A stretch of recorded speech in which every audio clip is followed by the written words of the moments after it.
Praise God! Purihin po ang Panginoon, purihin ang Diyos. Isang pinagpalang umagang muli ang bati ko po sa inyong lahat. Kayo pong lahat na nakikinig dito po sa himpilan ng Take Over Holy Spirit channel over YouTube. At sa umaga pong ito, muli po na tayo po ay mag-uusap patungkol po sa salita ng Diyos. At alam ko po, alam na alam po natin na ang salita po ng Diyos ay buhay, mabisa, kagaya ng tabak na tigapilay talim. Ito'y tumatagos sa mga kasukasuan, sa mga buto at sa mga utak ng tao. Kaya po muli tayo po ay nandito sa Channel of Blessing kung saan po ang salita ng Diyos ang ating pong binibigyan ng pansin sa ating pong pang-araw-araw na buhay. Muli po ito po si Brother Rex America na nag-aanyaya sa inyong makinig ng salita po ng Diyos.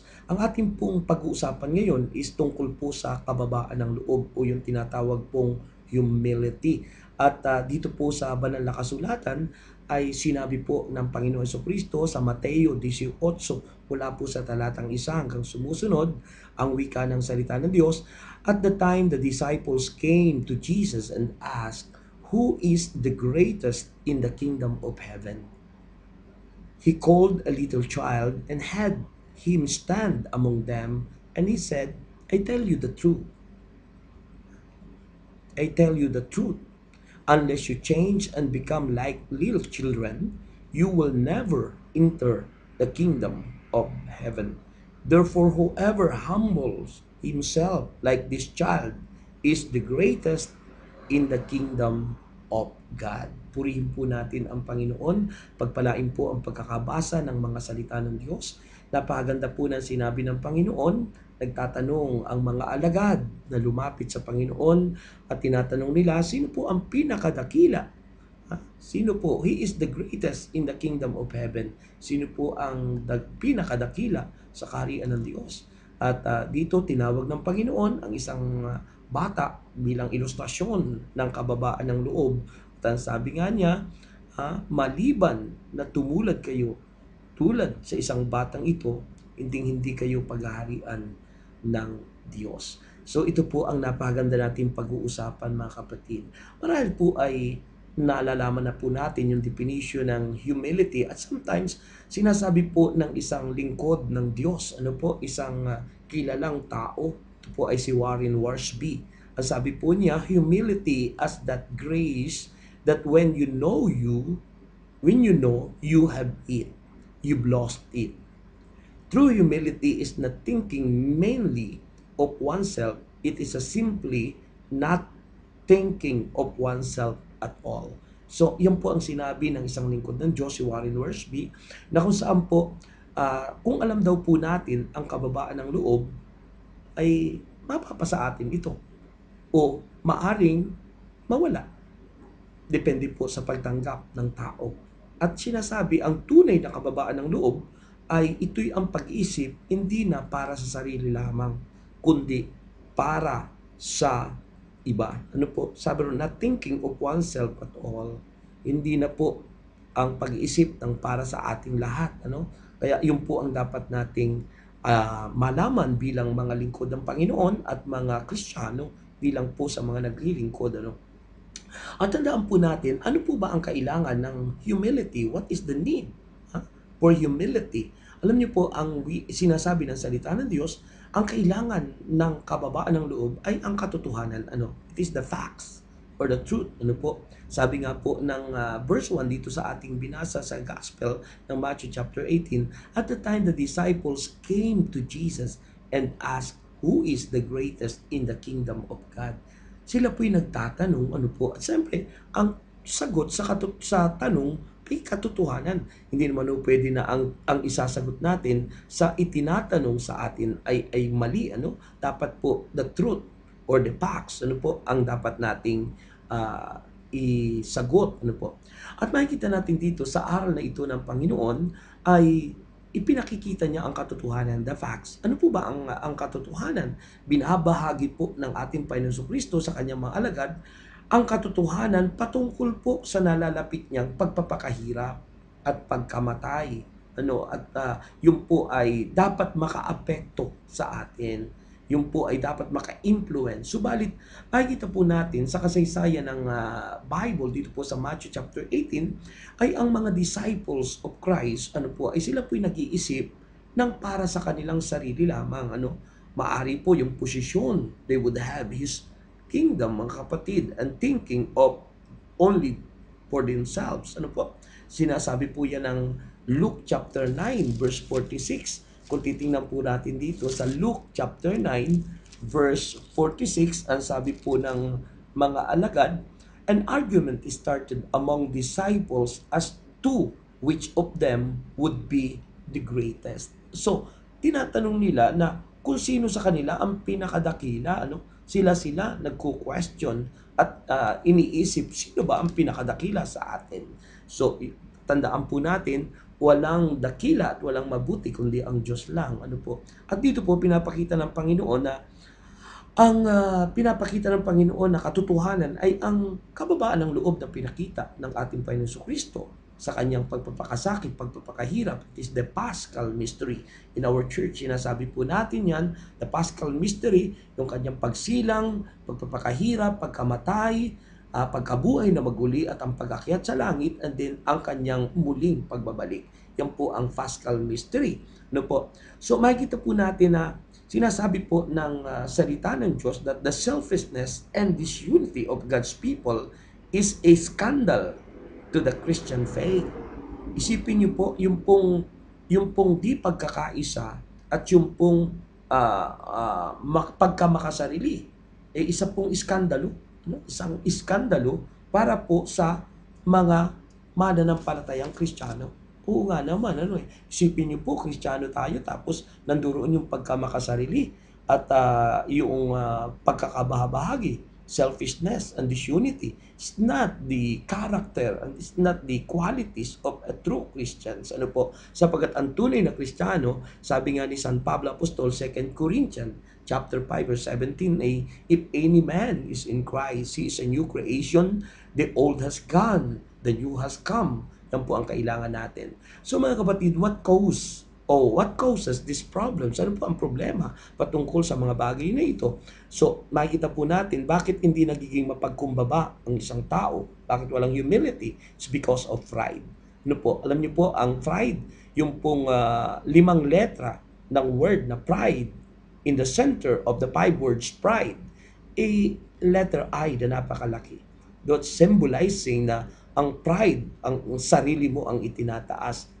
Sarili natin. Dapat po hindi ang sarili natin ang itataas natin, kundi ang Panginoon. At yun nga sinasabi nga po natin dito sa Biblia na true humility is not thinking mainly of oneself. It is simply not thinking of oneself at all. Hindi na po tayo nag-iisip ng para sa ating sarili lang. Lahat sa atin na lang, hindi po ganun. So pride, brothers and sisters, is thinking ourselves more important than we really are. Yan ang pride, thinking ourselves more important than we really are. It was pride that lead man into sin at the beginning. Sinasabi po yan ng Genesis chapter 3. Chapter 3 verse 5. Ano po ang sinasabi roon? Sabi po rito sa Genesis chapter 3 verse 5, mga kapatid kay Kristo, ay maliwanag ang sinasabi ng Bible na for God knows that when you eat of it, your eyes will be open. And you will be like God, knowing good and evil. Mga kapatid, yan po ang pagbagsak ng tao. At ang nagsalita po dyan at nagsabi niyan ay ang dyablo. Sabi ng dyablo, you will not surely die. The serpent said to the woman, verse 5, sabi po, Genesis chapter 3, verse 5, for God knows that when you eat of it, your eyes will be open, and you will be like God, knowing good and evil. So, yan po ang ginawa na tukso ng dyablo. So, yan po, at alam naman natin na si Satanas po, ayan mismo ang ginamit para po siya ibagsak yung pride na yan. Gusto niyang pantayan ang Diyos at higitan pa mga kapatid. Kaya ito naman sabi ng Panginoon sa aral po niya patungkol po sa humility. Sabi po ng Matthew 18, sa verse 6 to 9, sabi po ng Panginoon Kristo, "But if anyone causes one of these little ones who believe in me to sin, it would be better for him to have a large millstone hang around his neck and to be thrown in the depth of the sea." Sipin niyo po, yun daw pinagbumuli ng kasalanan because of pride, mga kapatid. Mas mabuti pa raw sa kanila ang bitina ng gililangang bato sa liig at ihulog sa dagat. Yan, hindi patay siyempre. So, ano pong mangyayari? So, sabi ng Panginoon sa verse 7 ng Matthew 18, "Woe to the world because of the things that cause people to sin." Isipin mo, woe to the world because of the things that cause people to sin. Ano ba ang pinagbumul ng kasalanan? Siyempre, ang nagtutulak dyan, ang diablo, si Satanas. At yun nga po, yung pride sa ating sarili. "Such thing must come, but woe to the man through whom they come. If your hand," sabi niya, "or your foot causes you to sin, cut it off and throw it away. It is better for you to enter life maimed and crippled than to have 2 hands or 2 feet and be thrown into eternal fire. And if your eyes causes you to sin, gouge it out and throw it away. It is better for you to enter life with 1 eye than to have 2 eyes and be thrown into the fire of hell." Mga kapatid, anong ibig sabihin po nito? So, ibig sabihin, hindi naman po literally na ito po'y puputulin ang kamay o dudukitin ang mga mata. Hindi po literal. Kundi ang ibig sabihin po niyan, kung alam nating iyan ang nagiging dahilan ng ating mga pagkakasala, kung ikaw ay laging nakatutok doon sa mga tinitingnan natin na hindi tamang patitigan o tingnan, nagkakasala ka doon, ibig sabihin po doon, iwasan mo. You have the control for yourself, mga kapatid. And remember, if we are truly in God, kung tayo po'y tunay na nasa Diyos, God will control us, mga kapatid. Ang Diyos ang magkocontrol sa atin. Pero dapat hindi po laging sa Diyos lang inaasa natin ang lahat ng ito, kundi mayroon po tayong part, mayroon po tayong dapat gawin at dapat nating sundin. We must obedient doon po sa Word of God. Kaya nga po kung nagkakasala ang mga mata natin, ibig sabihin hindi po dudukitin literally, kundi ibig sabihin po ay iiwas mo yung mata mong yun doon sa iyong laging ginagawa na pagtitig sa mga bagay na hindi tama. At gayon din po sa mga kamay, mga paa, o anumang bahagi ng katawan. Iiwas po natin ang ating bahagi ng katawan upang sa ganun hindi tayo magkasala. Yan po ang humility. Yan po ang kababaan ng loob, mga kapatid. Amen po ba? So when Christians are living for themselves, kung ang Kristiyano ay namumuhay para sa kanyang sarili and not for others, then there is bound to be conflict, division. Kaya nga po sinasabi ng Philippians chapter 2, mga kapatid, ay napakaganda ng sinabi roon. Mismong ang Panginoon Kristo ay bumaba. Sabi po rito, Philippians chapter 2, mga kapatid kay Kristo, Philippians chapter 2, mula po sa mga talatang 1. "If you have any encouragement from being united with Christ, if any comfort from His love, if any fellowship with the Spirit, if any tenderness and compassion, then make my joy complete by being like-minded, having the same love, being one in spirit and purpose. Do nothing out of selfish ambition or vain conceit, but in humility," yan, "in humility, consider others better. Consider others better than yourselves. Each of you should look not only to your own interest, but also to the interest of others. Your attitude should be the same as that of Christ Jesus." Ano po ba? Si Kristo. Sabi ron, who being in very nature, God did not consider equality with God something to be grasped, but made Himself nothing, taking the very nature of servant, being made in human likeness. Mga kapatid, hindi po siya nagpumilit na maging kapantay ng Diyos Ama. Sa halip, nagpakababa, hinubad ang kanyang pagka-Diyos. Mga kapatid, ibig sabihin nun, ang hinubad, hindi po inalis, kundi ibig sabihin, hindi yun ang binigyan ng tuon at pansin ng Panginoon Kristo at binigyan niyang pansin yung kanyang pagiging tao instead yung kanyang pagiging Diyos. Dahil siya ay mayroong misyon, mayroon siyang purpose. Bakit siya naging tao nang siya ay bumaba sa lupa? Hindi nangangahulugang nawala yung kanyang pagka-Diyos. He remained God. Nananatili ang kanyang pagka-Diyos. At tandaan po natin, the purpose is to save us, to save mankind. At yan po ang layunin ng kanyang pagiging tao. Tandaan natin, si Kristo ay hindi talagang tao. Siya po ay nagtataglay ng humanity and divinity. So taglay po niya ang pagiging tao, and at the same time, taglay niya ang kanyang pagiging Diyos. Yan po ang sinasabi ng banal na kasulatan, mga kapatid. So, when Christians are living for themselves and not for others, then there is bound to be conflict of division. Pagmumulan po yan ng pagkakabahabahagi. Bakit po? Hindi yan ang ugali ng tunay na Kristiyano. Kaya nga po, kayahin po natin ang hinahalimbawa ng ating Panginoon Kristo. Tinawag niya ang isang maliit na bata at pinakita niya, mga kapatid, this child was the example of true greatness. Bakit po? Ano po ba yung bata? It means, yung true humility means knowing yourself. Yung alamin mo ang sarili mo. Your best self to the glory of God. Kailangang alam po natin. At ang ibibigay po natin yung the best sa Panginoon. Humility, mga kapatid, it means avoiding two extremes, thinking less of yourself than you ought to. Kailangan po ay iisipin natin po ay hindi yung para sa atin lagi, yan po. Nang si Moses ay tinawag ng Diyos, mababasa po na yan natin sa Exodus chapter 3, wala po sa mga talatang 11, Si Moses, nakita natin doon yung kanyang kababaan ng loob. Sabi niya, hindi po ako karapat-dapat, bulol po ako, hindi po naman ako magaling magsalita. Minsan may mga taong di na nga mahusay magsalita, pero nagmamalaki pa na kaya. Okay naman po yung pagiging kaya natin, pero dapat isipin natin, hindi yung sarili natin. Kaya natin because God is with us. Dahil ang Diyos ay nasa sa atin. Iba pong version yon, mga kapatid.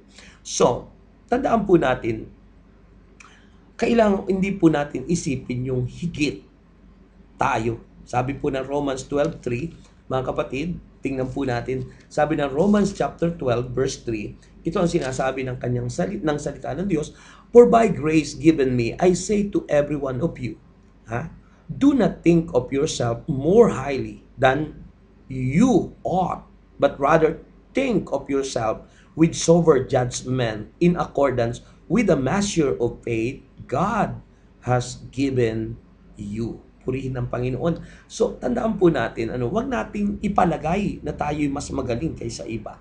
Wag nating ipalagay na tayo mas mahusay kaysa iba.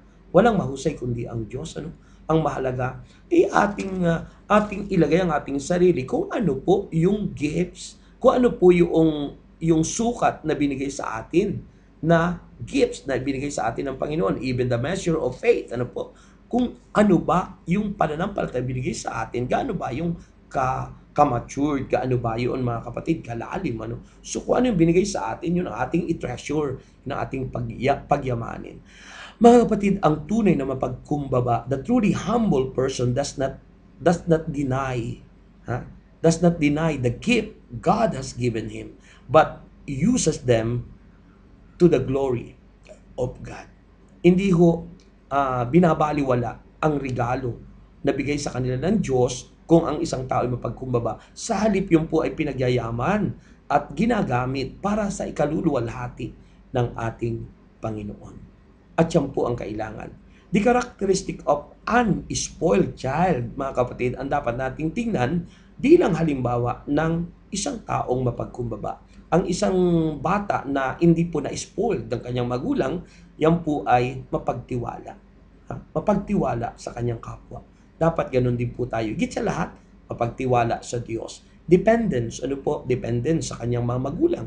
Yan po. So, ibig sabihin, kung dependence ang isang bata sa magulang, ganun din tayo. We must be dependent to God.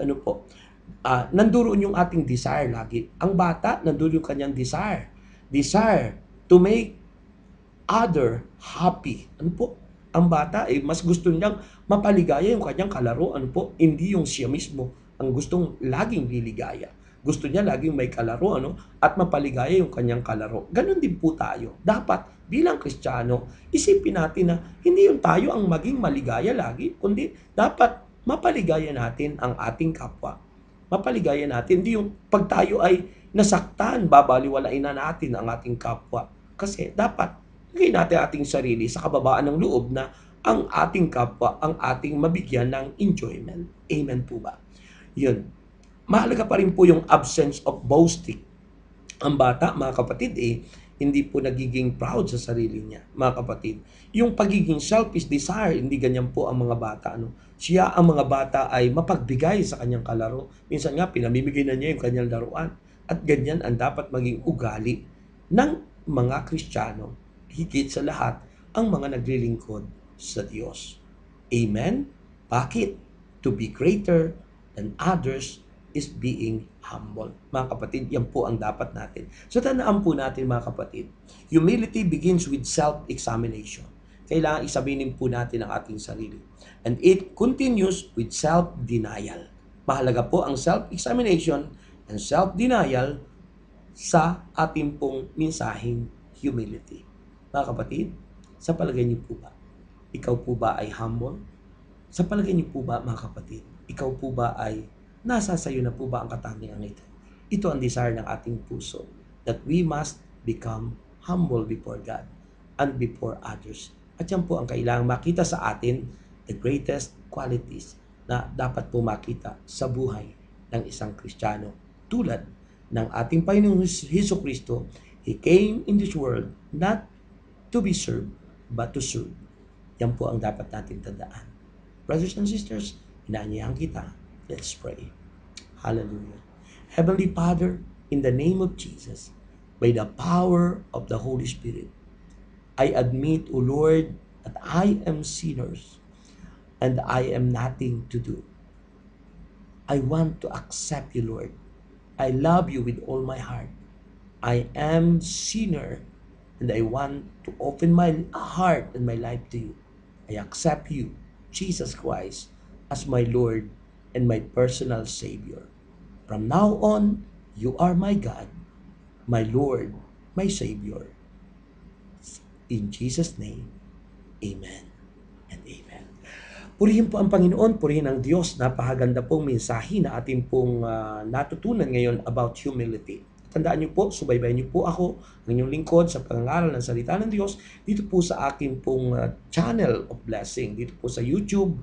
At siyempre po, ito po yung nasishare po natin sa aking Facebook, ano po, dyan po sa www.facebook.com/Brother Rex D. America or Resurrection Rex D. America. Dalawa po yung account ko kasi puno na po itong Brother Rex. Kaya po pwede po kayong mag-log on sa Resurrection Rex D. America ng Facebook, mga kapatid. At ang aking pong website, ano po, mayroon po tayong www.takeoverholyspirit.webs.com at mayroon din pong www.greatistheLordJesusChrist.wordpress.com. My email address is restamerica@yahoo.com.ph. May God bless you. Ito po si Brother Rex America. Nagsasabi po sa inyong lahat, if God is for us, who can be against us? And just commit to the Lord whatever you do, and your plans will succeed. God bless you, and bye-bye. Amen.